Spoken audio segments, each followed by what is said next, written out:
تو حضرت ابراہیم علیہ السلام نے کہا کہ اگر یار کی مرضی ہے کہ جل جائے تو پھر جل جائیں.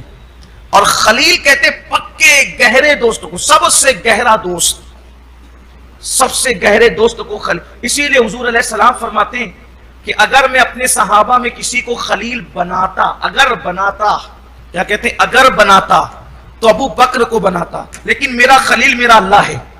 یہ بھی شان مصطفیٰ ہے. توجہ آپ کی، اللہ ابراہیم کو خلیل بناتا ہے. اللہ اپنا خلیل کس کو کہتا ہے؟ ابراہیم کو. اللہ کے خلیل ابراہیم ہے اور میرے مصطفیٰ کا خلیل اللہ ہے. ذرا مقام تو دیکھیں، حضور کی شان تو دیکھیں. حضور فرماتے ہیں اگر میں کسی کو خلیل بناتا تو ابو بکر کو بناتا، لیکن میرا خلیل میرا. تو خلیل کا مطلب ہوتا ہے گہرا اور سب سے پکا دوست. اس سے پکا دوست تو کوئی ہو ہی نہ. تو ابراہیم علیہ السلام آگ میں کودے، آگ باغ بن گئی، آپ کو پتا ہے. پھر اس کے بعد دوسری منزل آتی. اب واقعات نہیں بتانا، صرف اشارے دینا ہے. آداب بندگی کوئی سیکھے تو پھر اس کی اولاد کو آداب فرزندی خود بخود آ جاتی. آج ہماری اولاد جو ناواقف ہے آداب فرزندی سے، تو ہم آداب بندگی سے ناواقف. سب سے بڑا مسئلہ یہ. دوسرا مرحلہ آتا ہے، دوسرا مقام. اتنی منت مرادوں سے، اتنی منتوں سے اللہ تبارک و تعالیٰ خوبصورت ایک لوٹا بیٹا دیتا ہے. ابھی وہ بچہ دودھ پی رہا ہے اور ایسے میں اللہ کی طرف سے حکم ہوتا ہے کہ آپ کی پہلی بیوی ہاجرہ، آپ کی پہلی بیوی سارہ نے کہا ہاجرہ سے متعلق کہ اس کو گھر سے نکال کر کے اتنی دور چھوڑ دو جہاں وہ اس کو کبھی نہ دیکھے. اور ہم کہتے ہیں کہ اس کی بات مانو، کیونکہ اس کے دل میں بھی ہم ہی نے ڈالا ہے. جن کے یہاں اولاد نہیں ہوتی ان کے دل سے پوچھو. اللہ سے دعا ہے اللہ ہر بے اولاد کو جناب ابراہیم علیہ السلام کی آل کے صدقے میں نیک اولاد عطا فرمائے. ان کی دعا رب حبلی من الصالحین کا صدقہ ہر بے اولاد کو دے. اور اللہ ہماری نسل میں کسی بیٹے کو یا بیٹی کو قیامت تک کبھی بے اولاد نہ رکھے. اور اللہ قیامت تک وفاداران رسول اور عاشقان رسول ہماری نسلوں میں عطا فرمائے. کم و بیش 80 سال سے زائد کی عمر میں گھر میں بچہ پیدا ہوا ہے. کیا پیار ہوگا، کیا محبت ہوگی. 80 سال سے زائد، سر کے بال سفید ہو گئے، داڑھی کے بال سفید ہو گئے، اور اب بچہ ملا ہے اور حکم ہو رہا ہے لے جاؤ اسے وادی غیر ذی زرع میں چھوڑو. ہماری مرضی یہی ہے. مسلمانوں ذرا دل پہ ہاتھ رکھ کر کے سوچو، جب بچہ پیدا ہوتا ہے اور دیر سے پیدا ہوتا ہے، ان بچوں کی گھر میں بڑی قدر ہوتی ہے جو بڑی منتوں سے پیدا ہو. ان کو مارا بھی نہیں جاتا بلکہ کہتے ہیں ارے بھائی بڑی منتوں سے پیدا ہوا ہے. 3 سال کے بعد پیدا ہوا، 5 سال کے بعد پیدا ہوا، 10 سال کے بعد پیدا ہوا. یعنی بچے جتنی دیر سے اور جتنی دعاؤں کے بعد پیدا ہوتے ہیں گھر میں ان کی اتنی زیادہ عزت ہوتی ہے. اور وہ پورے گھر میں اکلوتا بیٹا، وہ بھی 80 سال کے بعد باپ کو ملتا ہے اور حکم ہوتا ہے لے جاؤ اسے وادی غیر ذی زرع میں چھوڑ دو. وادی غیر ذی زرع نہ جہاں درخت ہے، نہ جہاں گھاس ہے، نہ جہاں پانی ہے، نہ جہاں انسان ہے، نہ جہاں آدم ہے، نہ آدم زاد ہے، نہ پرندہ ہے، نہ چرندہ ہے، کوئی نہیں ہے. اور ابراہیم علیہ السلام جہاں رہتے ہیں وہاں سے وہ فاصلہ 1 مہینے کی مسافت کا ہے. 1 مہینہ لگتا ہے جانے کے لیے، 1 مہینہ آنے کے لیے لگتا ہے. لیکن آداب بندگی دیکھو، یہ تک نہیں پوچھا کہ ایسا کیوں. حکم آیا اپنی بیوی کو اور اپنے بچے کو وادی غیر ذی زرع میں لے جا کر کے چھوڑ دو. حضرت ابراہیم علیہ السلام بغیر چوں چلا. یہاں تو صرف کاروبار پہ مندی پڑ جائے تو واویلے ہو جاتے، قیامت بپا ہو جائے. تھوڑی سی بیماری آ جائے تو لاک ڈاؤن ہو جائے تو واویلے، ارے کیا ہو گیا، کیا ہو گیا، معاذ اللہ یہ ہو گیا وہ ہو گیا. کتنی شکایتیں ہوتی ہیں، تکلیف سب کو ہوتی ہے. لیکن ذرا کوئی آداب بندگی بھی تو دیکھے. ابراہیم علیہ السلام اپنی بیوی کو، اپنے اکلوتے بچے کو، وہ بھی شیر کھار دودھ پیتا بچہ، لے گئے وادی غیر ذی زرع. قرآن نے اس کو کہا ہے آج جس سے زیادہ زرخیز نیکیوں کے اعتبار سے کوئی زمین ہے ہی نہیں، جہاں 24 گھنٹے لبیک کی صدائیں ہیں. دنیا میں سب سے زیادہ اگر عبادتیں کسی زمین پر ہوتی ہے تو وہی زمین ہے.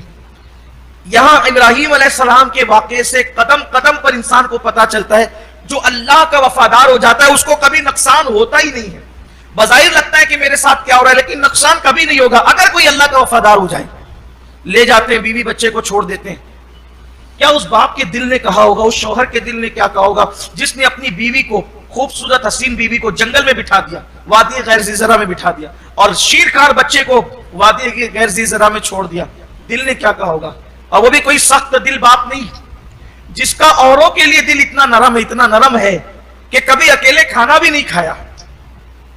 اگر مہمان نہیں ملتا تھا تو 3 کوس جا کر کے مہمان ڈھونڈتے تھے. بعض لوگوں نے 12 کوس بتایا. مہمان ڈھونڈ کر لاتے تھے, اس کو لے کر کے بیٹھ کے کھاتے تھے. مہمان کے بغیر کبھی کھانا نہیں کھایا. بلکہ حضرت ابراہیم علیہ السلام سے اللہ نے پوچھا, ابراہیم میں تجھے خلیل کیوں بنایا, تجھے پتا ہے؟ کہا مولا تو بہتر جانتا ہے. کہا تو لوگوں کی مہمان نوازی زیادہ کرتا ہے, اس لیے میں نے تجھے خلیل بنایا, اور تو اپنی ذات کے لیے کبھی کسی پہ ناراض نہیں ہوتا ہے, اس لیے میں نے تجھے اپنا خلیل بنایا. مقام خلت عطا کرنے کی وجہ دیکھو. بڑی معذرت کے ساتھ یہاں کہیں نماز کا تذکرہ نہیں ہے, یہاں کہیں تسبیح کا تذکرہ نہیں ہے, یہاں کہیں مصلی. حالانکہ یہ سب بڑی چیز ہے, اس کا انکار نہیں, لیکن خلیل بننے کی وجہ مہمان نوازی, خلیل بننے کی وجہ اپنی ذات کے لیے کسی پر غصے میں نہ آنا ہے. پتہ چلا مقام خلت صرف مصلی پر سر رکھنے کی وجہ سے نہیں ملتا. کیوں؟ اس لیے کہ یہ کام تو منافق بھی کر لیتے ہیں. زمین پہ سر رکھ کر سجدہ کر لینا یہ کام منافق بھی کر لیتے ہیں. بلکہ منافقین کے لیے حضور علیہ السلام نے فرمایا کہ تمہارے درمیان جب میرے بعد منافقین آئیں گے تو وہ اتنی کثرت سے نمازیں پڑھیں گے کہ تم ان کی نمازوں کو دیکھ کر اپنی نمازوں کو کم سمجھو گے. اور وہ منافقین آئے پھر حضرت مولا کائنات کے دور میں, جن سے مولا علی نے نہروان کے اندر جنگ کی اور ان کو قتل کیا, وہ آئے. اب بھی ان کا کچھ طبقہ ان کے فکر اور ان کے افکار اور خیالات کا اب بھی دنیا میں کہیں کہیں چیدہ موجود ہے. ان کی کئی نشانیاں بتائی مصطفیٰ جان رحمت صلی اللہ علیہ وآلہ وسلم نے مختلف احادیث میں. نمازیں اتنی پڑھیں گے کثرت کے ساتھ, حالانکہ وہ دکھاوے کی ہوگی, کہ تم ان کی نمازوں کو دیکھ کر اپنی نمازوں کو حقیر سمجھو گے, کم سمجھو گے. حد سے زیادہ ضرورت سے زیادہ ٹخنے کے اوپر پاجامے پہنیں گے, لنگیاں اور پاجامے وہ زیادہ اونچے پہنیں گے, یعنی جتنا سنت ہے اس سے بہت زیادہ اونچا پہنیں گے. سر کثرت سے منڈائیں گے, وہ لوگ کثرت سے سر منڈایا کریں گے. قرآن بہت پڑھیں گے مگر قرآن ان کے حلق کے نیچے نہیں اترے گا. اور ایسی نئی بات تمہارے درمیان لائیں گے, اللہ کے رسول علیہ السلام فرماتے ہیں ایسی نئی بات تمہارے درمیان لائیں گے جو باتیں نہ تم نے سنی ہوگی نہ تمہارے باپ داداؤں نے سنی ہوگی. تو چونکہ اپنا عنوان وہ نہیں ہے, لیکن ایک بات آئی تو میں نے اشارہ کر دیا کہ منافق کی علامت بیان کی, اور پھر اکثر کو تو بلکہ زیادہ تر کو مولا کائنات نے کیفر کردار تک پہنچا دیا, سانپ کو مار ڈالا. علی سے نفرت اسی لیے لوگ کرتے ہیں کہ وہ جو تھوڑا سا 2.5% بچ گیا نا ابھی, اور قیامت تک وہ رہے گا, دجال میں جا کر کے ملیں گے, اس لیے لوگوں کو سب ہضم ہوتے ہیں, علی ہضم نہیں ہوتا. کیونکہ علی نے کافروں کا اور منافقوں کا اتنا نقصان کیا کہ اتنا نقصان کسی سے نہیں ہوا. بدر میں کافروں کو زیادہ مارنے والے علی, احد میں مارنے والے علی, خندق میں مارنے والے علی, خیبر میں مارنے والے علی. اب وہ سب کافروں کو مارا. پھر وہ کافروں نے دیکھا کہ اب بچ نہیں سکتے تلوار سے, علی کی تلوار سے, مسلمانوں کی تلوار سے, صحابہ کی تلوار سے تو انہوں نے کیا کیا, زبان سے کلمہ پڑھ لیا, اندر سے کافر ہی رہے. تو وہ جو بچے تھے نا تو ان کو نہروان میں پھر قتل کیا کلمہ پڑھنے کے باوجود, اس لیے کہ اللہ کے رسول علیہ السلام نے بتایا تھا, فرمایا تھا کہ تم ان کو مارو گے اور تم ہی مارو گے. ایک حدیث پاک ہے, ایک مرتبہ حضور علیہ السلام کی نالین شریف کو صدمہ پہنچا. اس لیے کہتا ہوں کہ میری زبان سے بولتے ہوئے میری ہمت نہیں ہوتی کہ نالین ٹوٹ گئی, اس لیے آپ کو بتانے کے لیے صدمہ پہنچا. حضور نے نالین اتاری اور اتار کر مولا کائنات کو دی, علی تم اس کو سل دو. تو مولا کائنات اس کو سلنے لگے, پیون لگانے لگے. تو آقا علیہ السلام نے فرمایا اے میرے صحابہ, سب صحابہ حضور کے ساتھ تھے, مولا کائنات حضور کی نالین کو درست کر رہے تھے, سل رہے تھے, پیون لگا رہے تھے اس میں. اے میرے صحابہ, جیسے میں نے نزول قرآن پر جنگ کی ہے, قرآن کی تبلیغ اور اس کی نزول پر میں نے جنگ کی ہے, ویسے تعویل قرآن پر تم میں سے کوئی ایک جنگ کرے گا. جیسے میں نے تبلیغ قرآن پر جنگ کی ویسے تعویل قرآن پر تم میں کوئی جنگ کرے گا. اور آقا کریم صلی اللہ علیہ وآلہ وسلم نے فرمایا, بہت بڑی بشارت دی اللہ کے حبیب صلی اللہ علیہ وآلہ وسلم نے. تو جب بشارت دی تو حضرت سیدنا ابو بکر صدیق کہنے لگے یا رسول اللہ وہ میں رہوں گا. آقا نے ابو بکر وہ تم نہیں ہو. پھر فاروق اعظم نے عرض کیا کہ یا رسول اللہ میں وہ رہوں گا جو تعبیر قرآن پر جنگ کروں گا. آقا نے فرمایا عمر تم بھی وہ نہیں ہو. پھر پوچھا یا رسول اللہ کون ہے؟ تو کہا کہ وہ جو میری نالین درست کر رہا ہے نا, یہ شرف اللہ اس کو عطا فرمائے.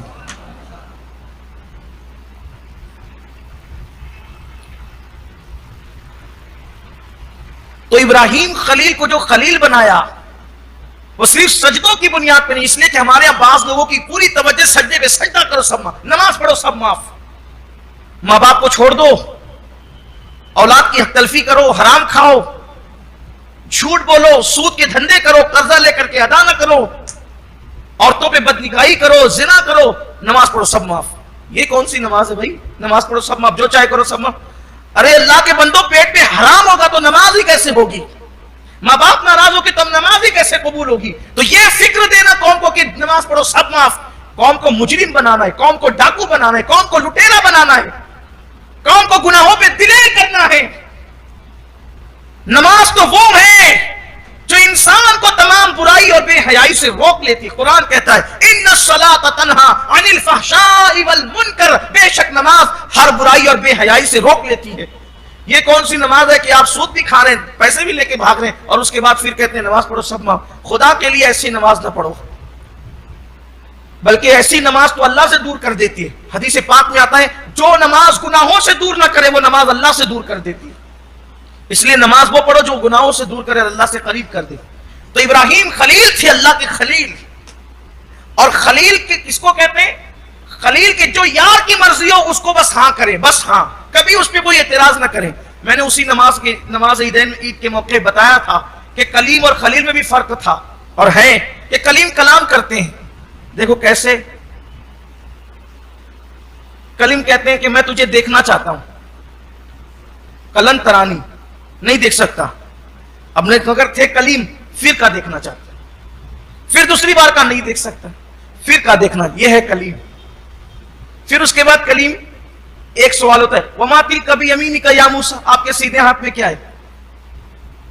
تو کلام کا طریقہ کیا تھا؟ بظاہر میرے سیدھے ہاتھ میں عصا ہے۔ اللہ نے کیا ایک سوال، سیدھے ہاتھ میں کیا ہے؟ جواب کتنے ہیں؟ میرے سیدھے ہاتھ میں عصا ہے، اس سے پتے جھاڑتا ہوں، بکریاں چراتا ہوں، ٹیک لگا کر کے سوتا ہوں۔ سوال ایک، جواب اتنے۔ اچھا یہ پوچھا گیا تھا نا کہ سیدھے ہاتھ میں کیا ہے، اس سے کیا کرتے ہو یہ نہیں پوچھا گیا تھا، لیکن سیدھے ہاتھ میں جو وہ بھی بتا دیا اور اس سے کیا کیا کام لیتے وہ بھی بتا دیا۔ آپ کہیں گے معاذ اللہ یہ کیسے ہوا؟ اصل میں چونکہ وہ تھے کلیم، ان کی شان بڑی تھی۔ وجہ یہ تھی کہ وہ رب سے کلام کرنے کے بڑے شوقین تھے، تو سوچا کہ سوال ایک ہوگا جواب چار دوں گا، تو جتنے جوابات دوں گا اتنی دیر تک کہ ہم کلامی کا شرف حاصل رہے۔ یہ اصل بات ہے، وہ بھی بڑی بات ہے، لیکن بہرحال تھے کلیم، بلکہ کبھی کبھی چلا چلا کے بھی باتیں کرتے تھے محبت میں۔ بلکہ شب معراج حضور علیہ السلام فرماتے ہیں میں نے ایک بندے کو دیکھا جو اللہ سے چلا چلا کے باتیں کرتا، بلکہ حدیث پاک کے ظاہری الفاظ ہے کہ میں نے کسی کو اللہ سے لڑتے دیکھا معراج کی شب، کہ کوئی بندہ لڑ رہا ہے، چلا رہا ہے۔ میں نے پوچھا اللہ یہ کون ہے جو تیری بارگاہ میں اس طرح چلا کے بات کرتا ہے؟ ارشاد وہ میرا کلیم ہے، وہ ایسی ہی بات کرتا ہے۔ یعنی سوچو کہ اللہ اپنے محبوب اور مقبول بندوں کو کیا مقام عطا کرتا ہے۔ دیکھو یہ کلیم ہے، منع کرنے کے بعد بھی پھر کہتے دکھا، پھر دکھا، پھر دکھا، پھر دکھا، حتیٰ کہ 9 مرتبہ منع کیا جاتا ہے، 9 مرتبہ کہتے دکھا۔ یہ کلیم ہے۔